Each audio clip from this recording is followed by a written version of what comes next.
kita bisa memandang Alkitab dengan tepat. Ya.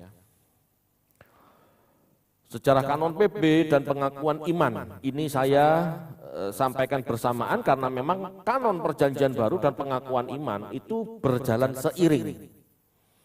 Ya, tidak masing-masing, seiring. Kitab suci orang percaya atau orang Kristen sejak semula sama dengan orang Yahudi, yaitu Tanak atau Perjanjian Lama yang belum dikanon, ya, belum dikanon. Kanon Yamnia itu tahun 90 Masehi sampai 100 Masehi. Nah, orang Kristen sudah ada sebelum konsili Yamnia. Sebelum konsili Yahudi, orang Kristen sudah ada. Gitu ya. Dan orang Yahudi juga membaca Alkitab atau kitab-kitab Perjanjian Lama yang sama dengan orang Kristen. Ya. Khususnya bahasa Yunani. Ya, Alkitab bahasa Yunani, Perjanjian Lama bahasa Yunani, Septuaginta. Kenapa? Karena orang Yahudi, gitu ya, yang di Yerusalem itu cuma sedikit. Lebih banyak orang Yahudi di luar Yerusalem. Orang Yahudi di luar Yerusalem bacaannya Septuaginta, gitu ya. Masoret belum ada. Yang dibaca oleh orang-orang Yahudi di Yerusalem itu bisa-bisa Targum, bahasa Aramaik, gitu ya. Dan mungkin juga Septuaginta. Tetapi Masoret belum ada. Masoret atau kitab Ibrani yang sudah pakai nikut itu nanti adanya abad ke-10 Masehi. Kalau tulisan Ibrani yang tidak pakai nikut, tidak pakai huruf vokal gitu ya, tidak pakai a, i, u, e, o gitu ya, itu hampir punah saat itu. Mungkin ada di sinagog-sinagog saja beberapa orang saja yang punya, tidak banyak dan tidak populer gitu loh ya. Jadi saat itu sebelum tahun 90 sampai 100 Masehi, kitab sucinya orang Kristen, ya kitab sucinya orang Yahudi. Sama. Ya. Kitab suci Perjanjian Lama yang kita kenal sekarang, bahkan lebih dari Perjanjian Lama sekarang, ada kitab Deuterokanonika, itu juga bacaan mereka. Bacaan yang sama antara Yahudi dan Kristen sama. Gitu ya. Nanti setelah perpecahan Kristen dan Yahudi, setelah Yerusalem hancur tahun 70, baru orang Yahudi memilih ini loh yang sah, yang itu tidak sah. Gitu ya. Begitu juga dengan orang Kristen. Ya. Nanti abad kedua mereka mulai menyusun tulisan-tulisan ya, yang ada di dalam dunia Kristen, mengkhususkan, menstandarisasi gitu ya. Ini yang akan kita bahas malam hari ini. Yesus sendiri mengakui kewibawaan Perjanjian Lama.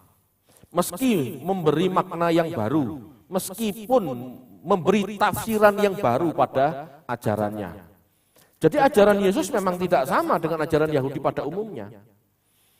Jika orang Yahudi memahami Perjanjian Lama sebagai hukum positif atau legalisme, gitu ya, maka ajaran Yesus sangat menekankan perubahan batin, perubahan pola pikir yang sangat batiniah sifatnya. Jadi beda.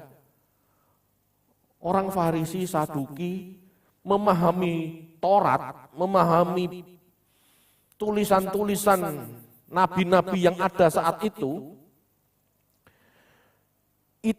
sebagai hukum positif.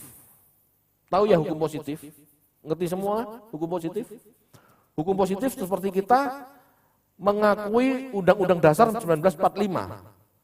Seperti kita mengakui Undang-Undang Pidana Perdata Republik Indonesia, itu hukum positif.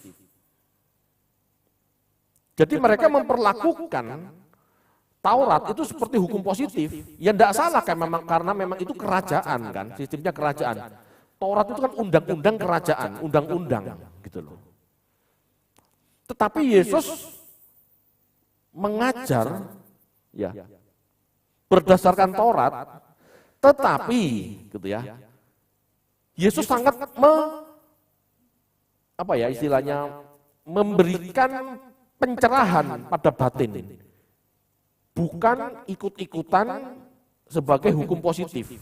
Meskipun ya memang Taurat hukum positif, tetapi Yesus memperlakukan gitu ya, Taurat itu secara batiniah, secara mendalam, secara moral, secara karakter yang ditekankan.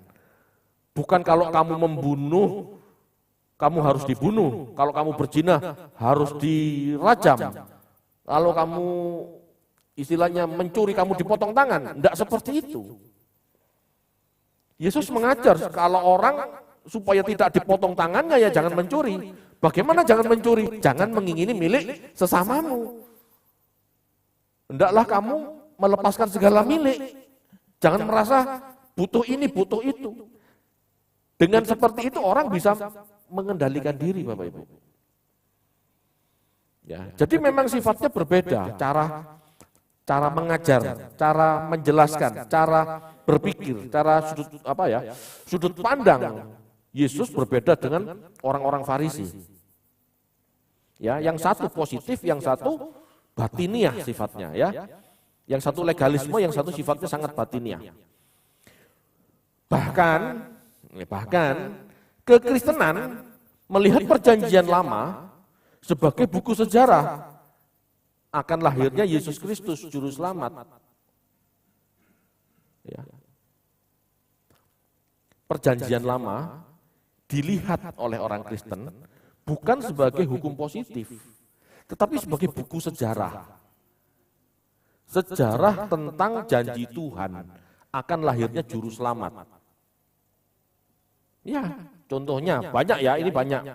Tetapi salah satu ya, itu ada di kitab Deuterokanonika ya, di 1 Makabe 4 ayat 11. Saya bacakan aja supaya cepat. Maka sekalian bangsa akan mengetahui bahwa ada satu yang menebus dan menyelamatkan Israel. Nah itu kan janji.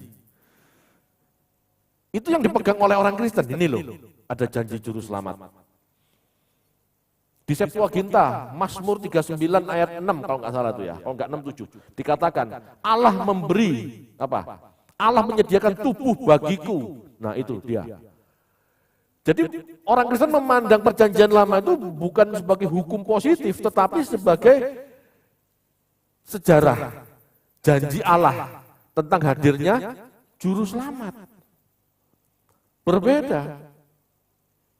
Ya, ini sudut pandang sudah berbeda. Makanya gitu ya, antara kekristenan dan Yahudi tidak nyambung. Antara kekristenan dan Yudaisme tidak nyambung. Jadi kalau dipaksakan gitu ya, orang-orang dipaksakan, orang-orang Kristen maksudnya dipaksakan untuk memahami kitab perjanjian lama dari sudut pandang Yahudi, itu sangat berbahaya. Karena sudut pandangnya berbeda dengan cara pandang kekristenan. Contoh, ini contoh. Hukum Taurat sebagai hukum positif. Jangan makan babi.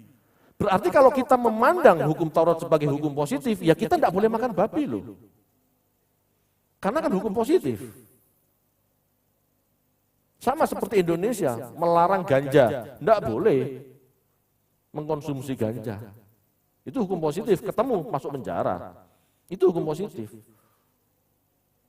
Perpuluhan, orang Yahudi harus perpuluhan.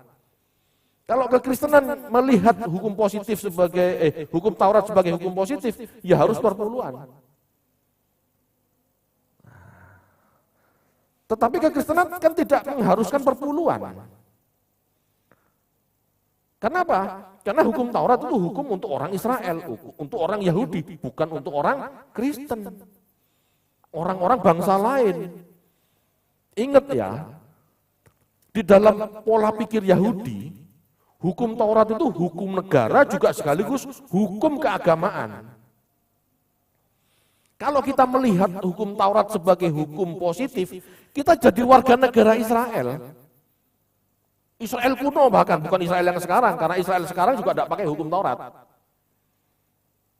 Jadi pola pikirnya seperti itu. Ayo kita jadi orang Kristen, warga negara Indonesia, bukan warga negara Israel. Itu hebatnya kekristenan, makanya bisa diserap oleh orang-orang dari berbagai macam daerah, dari berbagai macam suku bangsa. Karena hukum positifnya nggak ikut. Itu bagian Israel, bukan bagian saya orang Indonesia.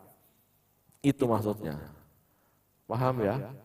Jadi kita nggak ikut-ikutan hukum positifnya Israel loh. Kita bukan orang Yahudi. Ya. Kita melihat perjanjian lama sebagai kitab sejarah janji Tuhan yang akan melahirkan juru selamat.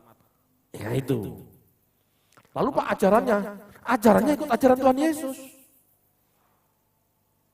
Tidak ikut-ikutan ajaran Musa, beda. Ya.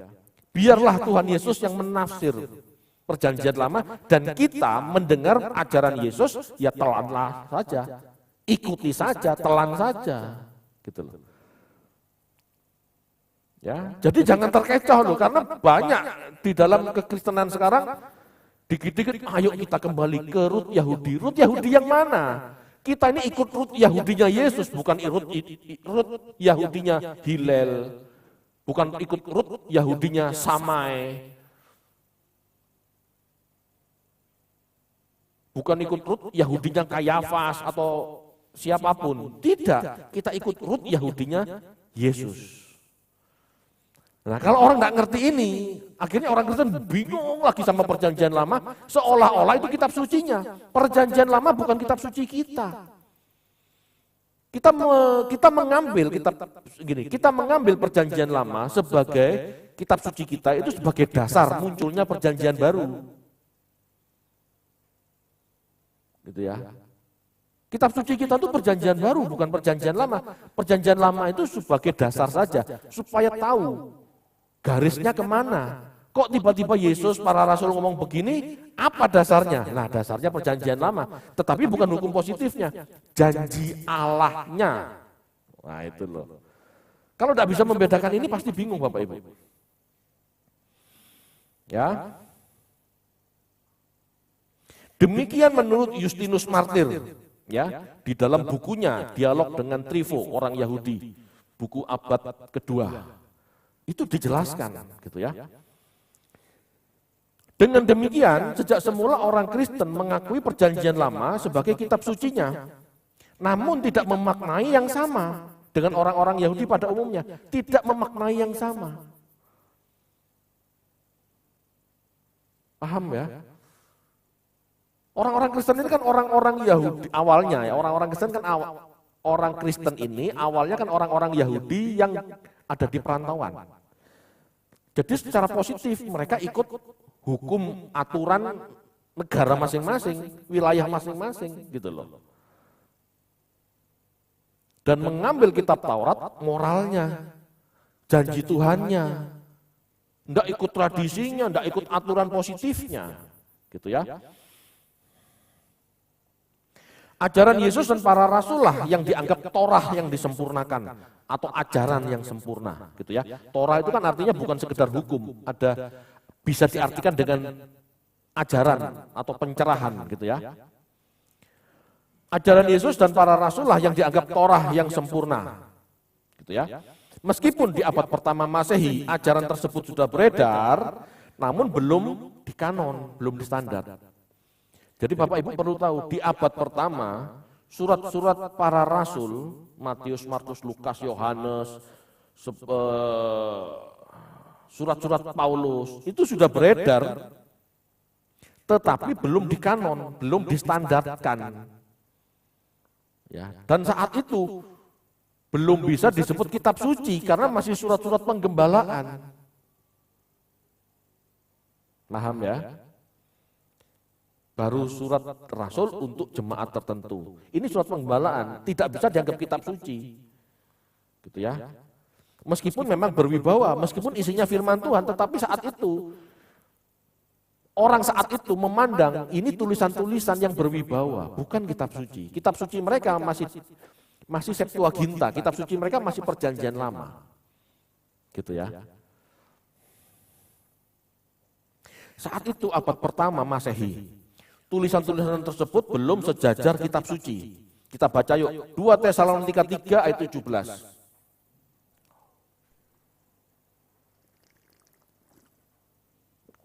2 Tesalonika 3 ayat 17. Salam daripadaku, Paulus. Salam ini kutulis dengan tanganku sendiri. Inilah tanda dalam setiap surat, beginilah tulisanku. Beginilah tulisanku, tulisan, grafe. Grafe itu tulisan. Bukan kitab suci. Beginilah kitab suci yang aku kirimkan, bukan. Tulisan. Ya. 2 Timotius 3 ayat 16.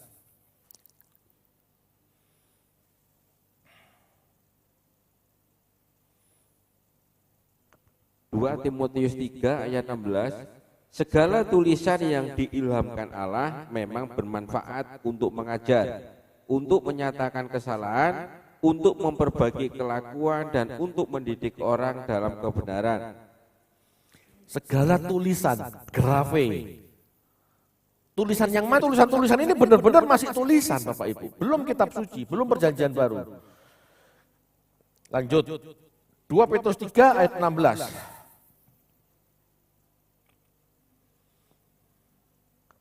2 Petrus 3 ayat 16. Hal itu dibuatnya dalam semua suratnya apabila ia berbicara tentang perkara-perkara ini. Dalam surat-suratnya itu ada hal-hal yang sukar difahami, sehingga orang-orang yang tidak memahaminya dan yang tidak teguh imannya memutarbalikkannya menjadi kebinasaan mereka sendiri, sama seperti yang juga mereka perbuat dengan tulisan-tulisan yang lain. Jelas ya? Jadi begini Bapak Ibu, di abad pertama itu tulisan-tulisan tentang ajaran Yesus itu banyak beredar, bukan cuma 27 kitab. Ada lebih. Ya. Ada lebih banyak gitu ya. Begini, kita harus membedakan dulu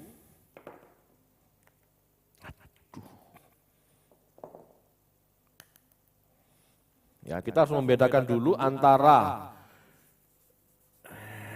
grafe, ini tulisan, ya, dan logos. Ini sama dengan firman. Gitu ya. Terus rema. Ini ucapan. Arti harafiahnya gitu. Kalau saya ngomong sama Pak Tony, ini apa? Itu rema. Kayak kalau saya menjelaskan sesuatu pada Pak Tony dan Pak Tony mengerti, itu apa? Itu logos. Kalau grafe, saya nulis ini loh, itu grafe.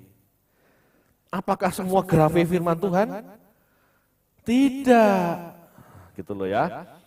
Jadi tulisan-tulisan itu ada yang mengandung firman Tuhan, ada yang tidak. Bahkan ada yang mengandung kepalsuan. Itu sebabnya dibutuhkan kanon. Gitu ya. Tulisan-tulisan yang diilhamkan Allah itu harus benar-benar disaring sama para rasul. Sama murid-muridnya para rasul. Sama bapak-bapak gereja, itu disaring loh. Sehingga nanti muncul yang namanya kanon. Kalau orang-orang Farisi mengkanon perjanjian lama diam-nia. Kalau bapak-bapak gereja mengkanon perjanjian baru itu abad kedua sampai abad keempat. Enggak langsung jadi. Ini ya, yang itu bukan gitu loh. Proses 2 abad.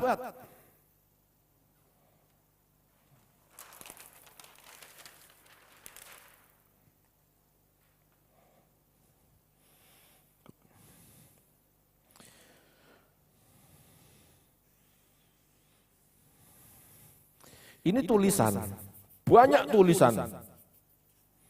Ya. Lalu tulisan berwibawa. Ya, ini surat-surat para rasul, surat-surat bapak-bapak gereja, itu berwibawa semua.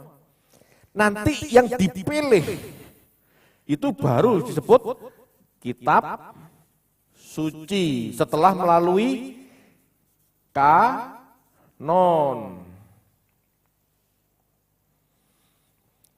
Banyak tulisan Bapak Ibu. Ya. Lalu tulisan yang banyak ini beredar di mana-mana. Semua dibaca. Padahal tidak semua benar. Ada tulisan-tulisan yang bercorak gnostis. Bahkan kebangetan gnostisnya.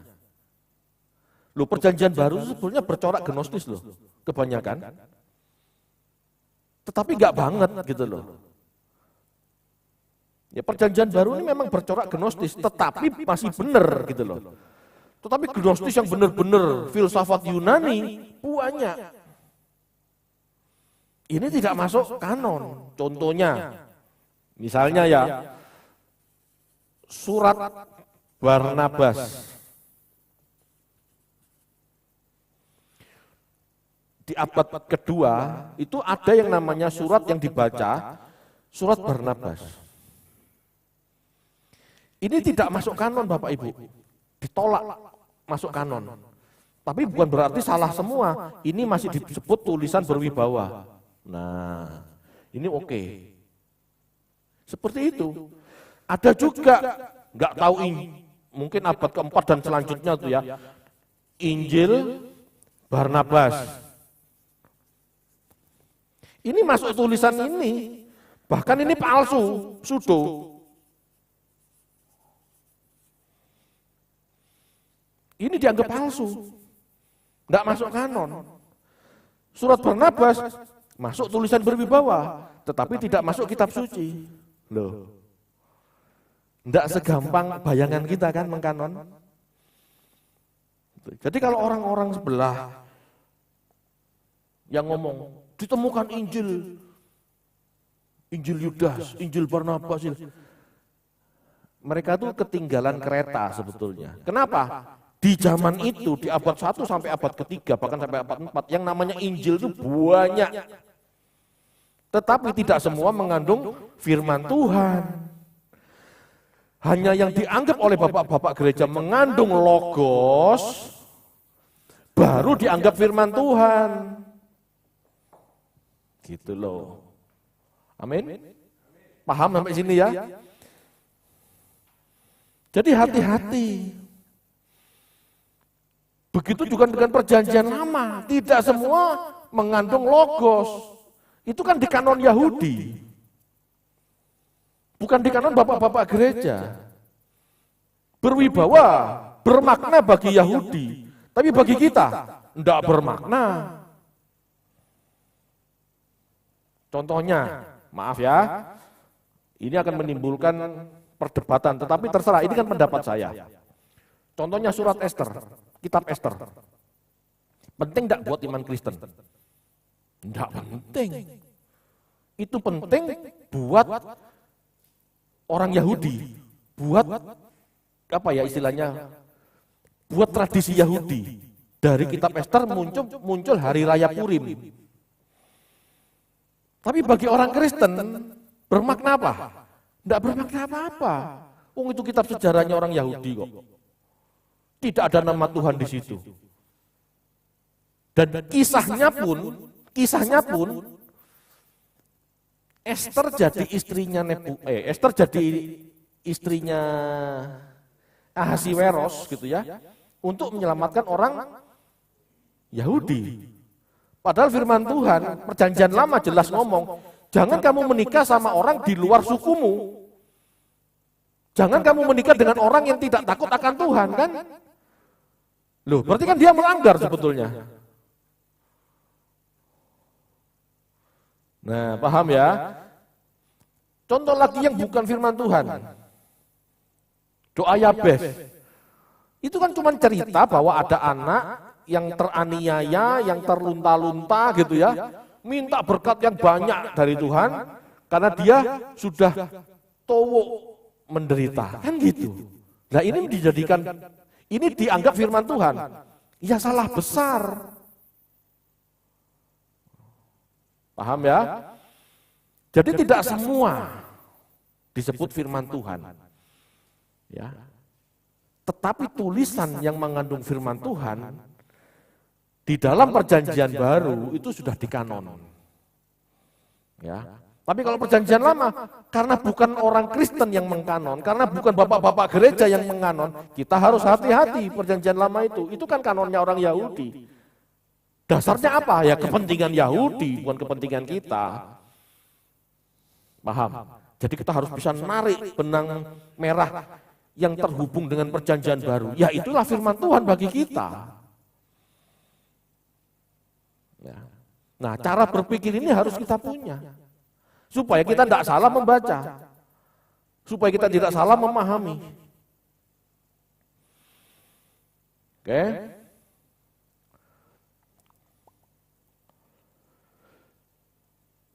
Sama seperti perjanjian lama, kitab-kitab di perjanjian baru tidak pernah dirancang sebagai kitab suci. Ya, rasul-rasul itu tidak pernah dengan teman-temannya gitu ya.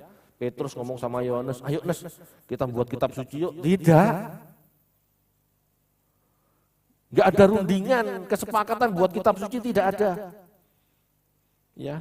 Petrus nulis surat untuk jemaat, Paulus nulis surat untuk jemaat, surat penggembalaan, surat. Gitu ya. Jadi kita harus memahaminya dengan bijaksana. Jangan berpikir jatuh dari langit kitab suci itu, tidak. Tulisan jemaat, tulisan rasul untuk jemaat sesuai masalah yang muncul di jemaat tersebut. Contoh surat 1 Korintus. Ya. Itu tulisan Paulus untuk jemaat Korintus, untuk gereja Korintus dengan segala permasalahan yang ada. Di sana itu kan muncul gitu, permasalahan yang rumit ya. Keributan jemaat. Bahkan keributan sesama pelayan jemaat bisa jadi ada di sana. Kenapa? Tingkat heterogennya, tingkat perbedaan suku, bangsa, agama, kebiasaan itu tinggi. Kenapa? Karena jemaat Korintus berasal dari berbagai macam orang. Ada orang Yunani, Romawi, Ibrani, ada orang dari suku-suku terasing, suku-suku terpencil, ada. Makanya muncul gitu ya, aturan Paulus tentang bahasa lidah, bahasa asing. Kalau kamu ngomong di depan jemaat pakai bahasa yang bisa dimengerti, jangan yang tidak dimengerti, itu maksudnya.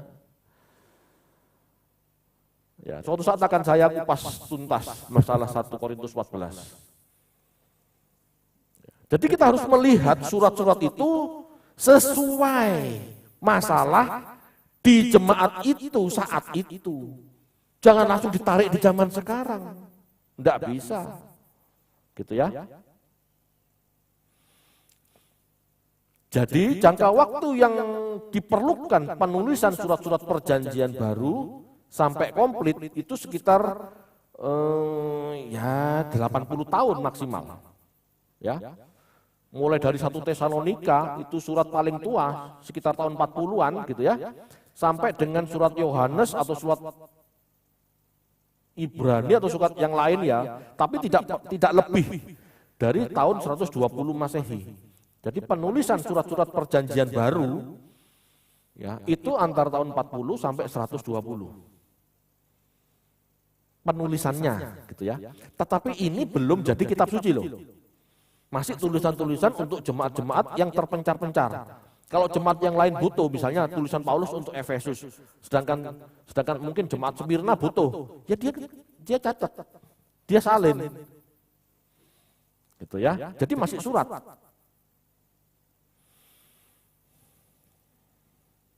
Nah, dengan kondisi surat-surat yang beredar seperti itu, dan bukan cuma 27 surat ini, sekali lagi, banyak tulisan-tulisan yang lain gitu ya. Akhirnya, kekristenan tidak punya warna yang sama. Banyak jemaat tidak memahami Kristus secara tepat. Karena ajaran tiap-tiap guru, tiap-tiap tokoh jemaat gitu ya, tiap-tiap guru, tiap-tiap presbiteros, tiap-tiap episkopos gitu ya, uskup, bisa jadi ajarannya berbeda. Gitu ya. Bahkan saat itu muncul yang namanya Marcion. Marcion ini akhirnya disebut bidat gitu loh ya. Tahun 140 membuat kanon duluan dengan membuang Injil Matius, Markus, Yohanes. Jadi Marcion ini hanya menerima Injil Lukas yang sudah dipotong dari kisah kelahiran dan masa kanak-kanak ya. Lalu menerima surat-surat Paulus. Jadi Marcion ini membuat standar kanonnya sendiri, gitu. Sebelum adanya kanon. Nah, gereja langsung jemaat ya, gereja jemaat istilahnya bapak-bapak gereja langsung berpikir, wah, kalau ini tidak direspon, bisa jadi orang berpikir Marcion yang benar, gitu loh. Makanya bapak-bapak gereja saat itu mulai mengumpulkan, mulai menginventaris mana yang bisa disebut surat-surat yang berwibawa, layak baca atau tidak. Gitu ya. Maka zaman gereja purba, maka gereja pada zaman purba bereaksi, merespon, mendefinisikan mana kitab-kitab yang boleh diterima sebagai kanon dan mana yang tidak. Ya, mereka punya syarat-syarat gitu ya. Sehingga pendek kata hanya 27 kitab itu yang tersaring dan dapat diterima sebagai kanon. Jadi dipilih Bapak Ibu. Bapak-bapak gereja milih, ini gak benar, ini tulisan gak benar, ini seperti ini. Siapa yang bisa menyeleksi itu? Muridnya rasul. Cucu muridnya rasul. Gitu ya. Jadi mereka lah yang menyaring itu. Ini enggak, ini benar, ini enggak. Mereka nyaring. Gitu ya. Penentuan kanon perjanjian baru memperlihatkan bahwa hanya dari kitab-kitab inilah gereja secara sah mengajarkan doktrinnya. Jadi setelah dikanon, tujuannya kanon itu apa sih? Supaya dari 27 kitab inilah muncul doktrin yang benar tentang Yesus. Di luar 27 kanon perjanjian baru ini tidak bisa dibuat doktrin. Tidak bisa. Gitu ya. Kenapa? Karena satu belum tentu benar. Kedua, bisa jadi palsu. Belum tentu benar bukan berarti salah atau palsu. Tetapi tidak mengandung kebenaran yang banyak, istilahnya gitu. Tidak mengandung kebenaran seutuhnya. Atau mungkin ada benturan. Ada ketidaksamaan. Gitu ya.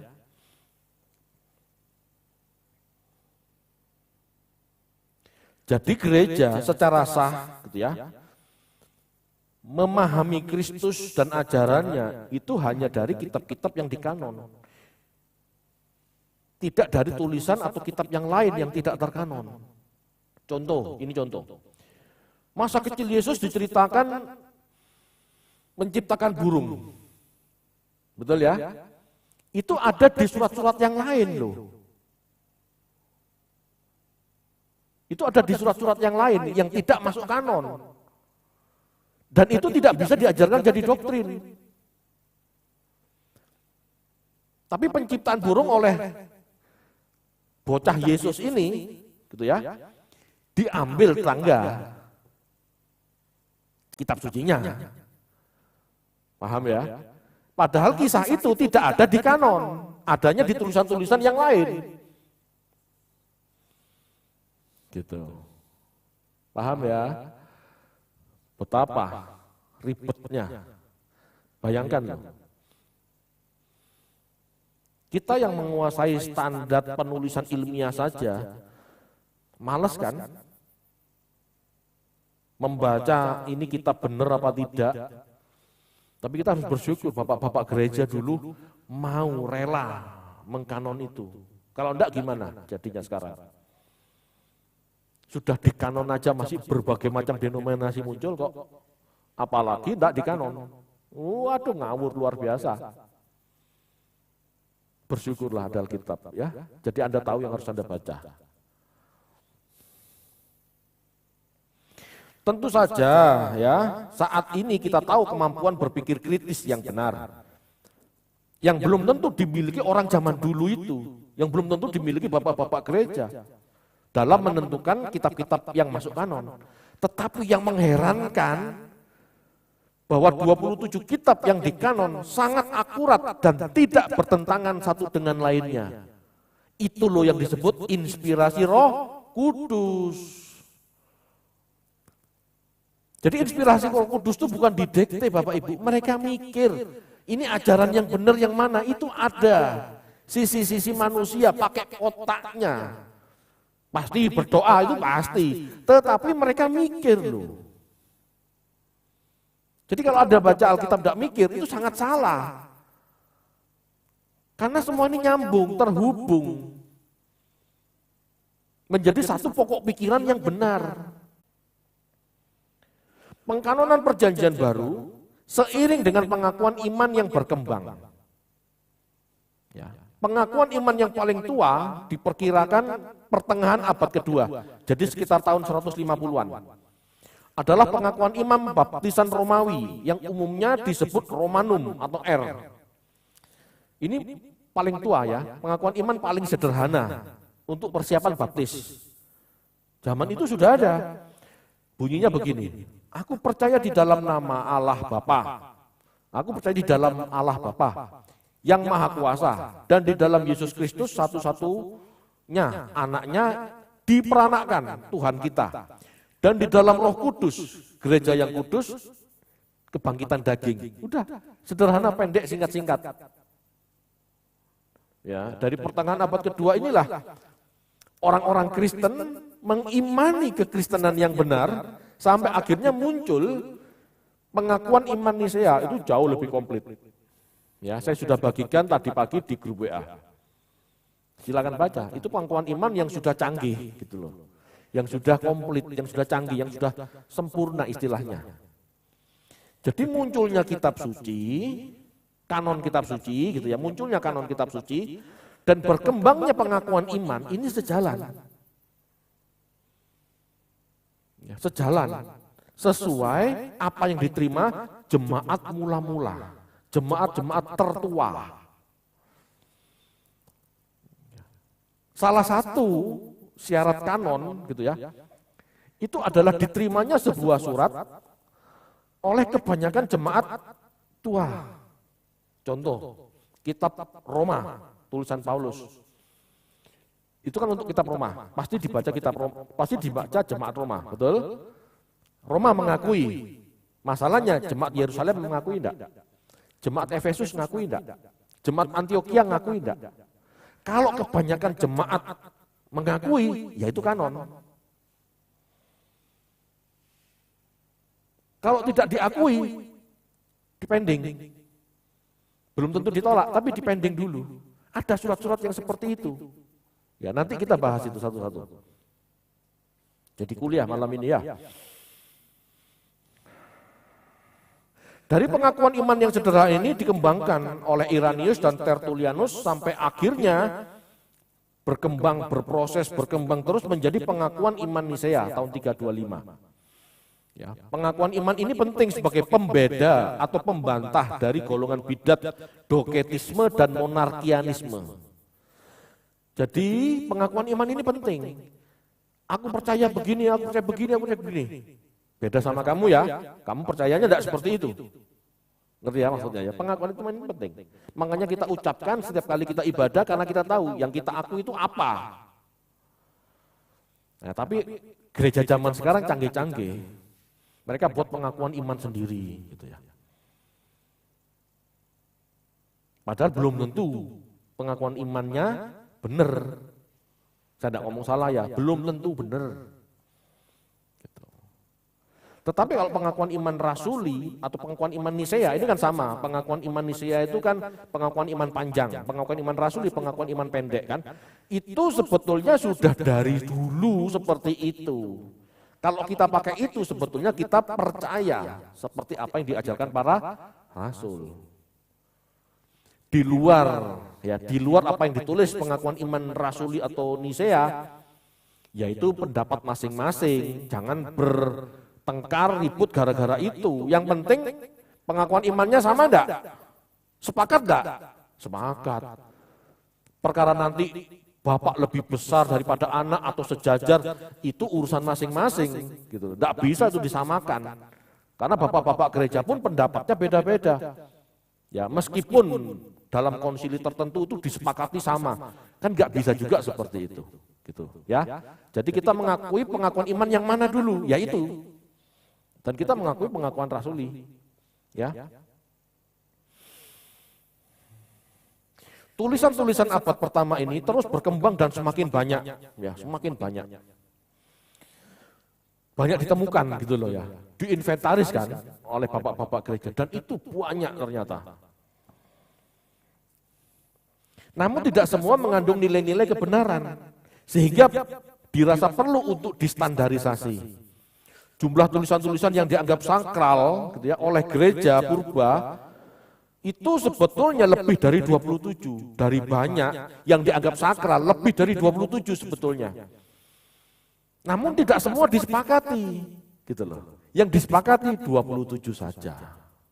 Tetapi banyak tulisan lain, gitu loh. Jadi namanya nanti ada kanon, ada tulisan berwibawa, ada namanya juga tulisan-tulisan pseudo, tulisan-tulisan palsu, gitu ya. Oke, coba ini kita telusuri, ya, kita telusuri. Periode bapak-bapak rasuli, sekitar tahun 100 sampai 140 Masehi, ya. Jadi setelah kematian Yohanes sampai 40 tahun kira-kira gitu ya. Kitab-kitab yang diterima sebagai kanon, 4 Injil dan tulisan, 10 tulisan Paulus. 10 kira-kira ya. 4 Injil, Matius, Markus, Lukas, Yohanes, dan tulisan-tulisan Paulus itu diterima. Yang lain belum masuk. Jadi yang dianggap suci masih itu, masih sekitar 14-15. Ya. Lalu akhir abad kedua, 4 Injil plus kisah para rasul plus 13 tulisan Paulus, gitu ya. Plus 1 Yohanes, 1 Petrus, Yudas, dan Wahyu. Jadi Wahyu baru diterima itu abad kedua Masehi. Yang dipertanyakan, yang masih dalam perdebatan, Ibrani, Yakobus, 2 Petrus, 2 dan 3 Yohanes, itu masih dipertanyakan, belum masuk kanon. Lalu Gembala Hermas, gitu ya. Ada surat namanya Gembala Hermas. Ada surat Didake, ada surat Wahyu, karya Petrus, ada itu. Itu belum diterima. Ya. Lalu abad ketiga, awal abad ketiga, tahun 220 sampai 240. Ya, sumbernya Origenes. Ya, sumber yang mengatakan ini Origenes, bahwa zaman itu yang diterima 4 Injil, kisah para rasul, 13 tulisan Paulus, 1 Petrus diterima sudah. Ya. Setengah abad sebelumnya kan tidak diterima. 1 Yohanes diterima, Wahyu diterima. Padahal abad kedua tidak diterima. Ya, masih diperdebatkan. Nah, yang tetap menjadi perdebatan di zamannya Origenes abad ketiga, pertengahan abad ketiga itu Ibrani, Yakobus, 2 Petrus, ya, Yudas, Gembala Hermes, Didake, itu masih perdebatan. Belum masuk, gitu ya. Akhirnya, ini kan terus bergulir seperti itu. Akhirnya ya, endingnya. Kalau saya bacakan semua nanti capek. Akhirnya, Athanasius, ya, seorang tokoh gereja namanya Athanasius. Itu tahun 367 Masehi. Jadi setelah Nisea bahkan, ya, melewati Nisea. Nisea kan 325. Tahun 367, kanon yang berlaku 27 kitab. Jadi Athanasius ya mengatakan 27 kitab. Athanasius tahun 367 mengatakan 27 kitab itu kanon. Diterima oleh gereja timur. Gereja barat belum loh. Tahu ya, gereja timur itu tahu ya. Alexandria, Yerusalem, Antioquia, dan satu lagi mana itu? Nah, itu gereja timur. Lah gereja barat itu gereja Roma. Gereja Roma menerima, ya gereja barat menerima tahun 382 melalui Sinode Roma mengakui 27 kitab suci. Jadi itu Bapak Ibu, perjalanan panjang kitab suci kita. Ya. Mulai dari yang pertama punya ide mengkanon itu pertengahan abad kedua. Abad keempat akhir baru kanon 27 kanon itu sah. 2,5 abad. Berarti yang punya ide itu sudah mati kan? Begitu rumitnya loh menentukan kanon. Perdebatan, ribut. Bahkan ada cerita antara Athanasius, kalau nggak salah, Athanasius mungkin, dan Arius, tempeleng-tempelengan, ribut masalah ini. Saking apa ya, saking itu ya. Karena terlalu tajamnya perbedaan, konflik, berteologi. Lalu kita anggap teologi tidak penting. Kalau Anda anggap teologi tidak penting, Anda Kristen cap apa? Karena semua keyakinan Kristen, termasuk keyakinan bidat-bidat zaman dulu itu sudah muncul. Jadi kita perlu belajar, kita ini Kristen apa bukan? Beda sedikit jadi bidat. Itu maksudnya. Ya memang kita tidak boleh terbelenggu sama yang katanya bidat ini ya. Tetapi kan kita harus belajar. Harus belajar sesuai apa yang kitab suci katakan. Kan kita tidak mau jadi bidat. Bukan karena orang lain menilai kita bidat. Kita tidak mau jadi bidat di hadapan Tuhan. Kita mau tepat memahami Tuhan seperti apa. Kalau sudah berusaha maksimal masih salah, ya Tuhan mengerti pasti gitu loh. Tetapi setidaknya dengan mengerti kita bisa bersikap tepat. Itu. Amin Bapak Ibu. Selain 27 kitab yang diterima sebagai kanon, ada kitab-kitab lain gitu ya, yang tetap diakui berwibawa, tetapi tidak masuk kanon, gitu ya. Bisa disebut Deuterokanonika Perjanjian Baru, bisa. Jadi bisa disebut surat-surat yang berwibawa, tapi tidak masuk kanon. Misalnya, Clement dari Roma, gitu ya. Lalu surat-surat untuk jemaat Efesus, karya Ignatius, surat untuk jemaat Magnesian, Trallian, surat untuk jemaat Roma, Filipi, Smyrna, surat untuk Polikarpus, itu dari Ignatius, ada. Ya. Gembala Hermas, tadi kan diperdebatkan, masuk kanon apa enggak? Ternyata enggak masuk, tetapi tetap diakui layak baca. Tetap berwibawa, ya. Lalu ada surat Barnabas, masuk tulisan berwibawa.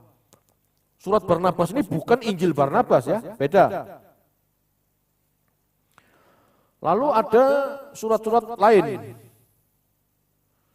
ya dari Papias, dari Polikarpus ada.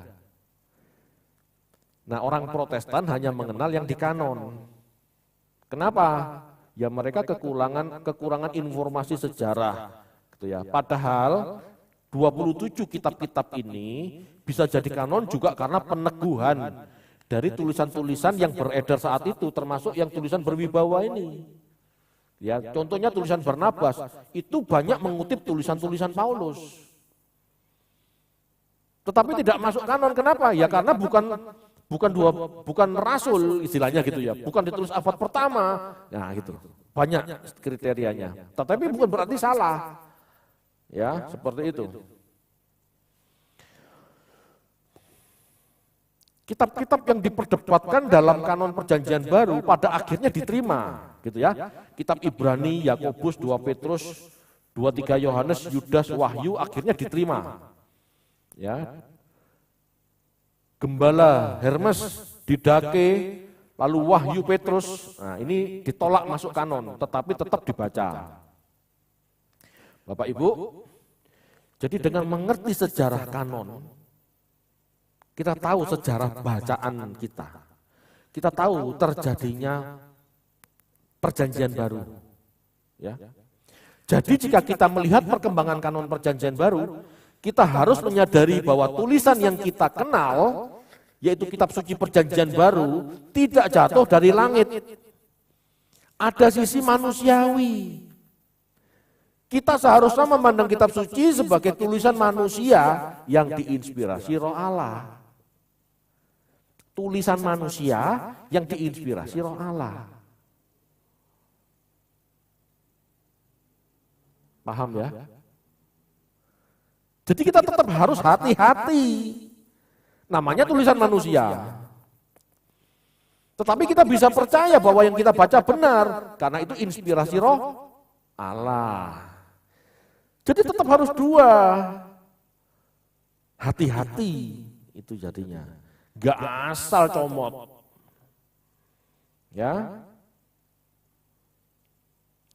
Kita seharusnya tidak memandang kitab suci secara sakral. Istilahnya apa ya? Keramat gitu ya. Tidak bisa dibedah. Keramat tak boleh diutik-utik, pasti begitu dan tidak mungkin salah. Tidak bisa, karena ini tulisan manusia. Ya. Firman Tuhan itu logos, Bapak Ibu, tidak bisa salah kalau logosnya. Dan kita harus mencari logosnya. Tetapi penulisan, grafe, atau bahkan penjelasan doktrinalnya, hermeneutiknya, bisa saja salah. Sehingga membaca kitab suci juga harus cerdas dan jujur. Jangan punya premis denominasi dulu. Contoh ini saya contoh. Saya ini kan orang Pantekosta karismatik. Harus meletakkan dulu keyakinan saya tentang bahasa roh. Kalau mau membahas, kalau mau mencari bahasa roh yang benar. Tidak boleh, saya sudah yakin dulu bahasa roh ada. Tidak boleh, taruh dulu keyakinan itu. Bahas dulu, bedah dulu. Kalau betul, baru kita pertahankan. Kalau salah, ya ini kan harus dikoreksi, harus dikritisi. Gitu loh ya. Karena ini kan kisah 2000 tahun yang lalu, Bapak Ibu. Majapahit aja belum muncul. Borobudur aja belum ada. Ayo, 2000 tahun yang lalu, pikir. Lalu kita gampang-gampang meyakini sebuah doktrin. Tidak bisa seperti itu. Kalau mau benar loh ya. Tapi kalau mau ikut, ya yang penting saya ikut denominasi saya Pak. Ya terserah. Tidak apa-apa, tidak ada yang melarang kok. Kan keselamatan masing-masing. Saya hanya mengajarkan cara berpikir yang benar.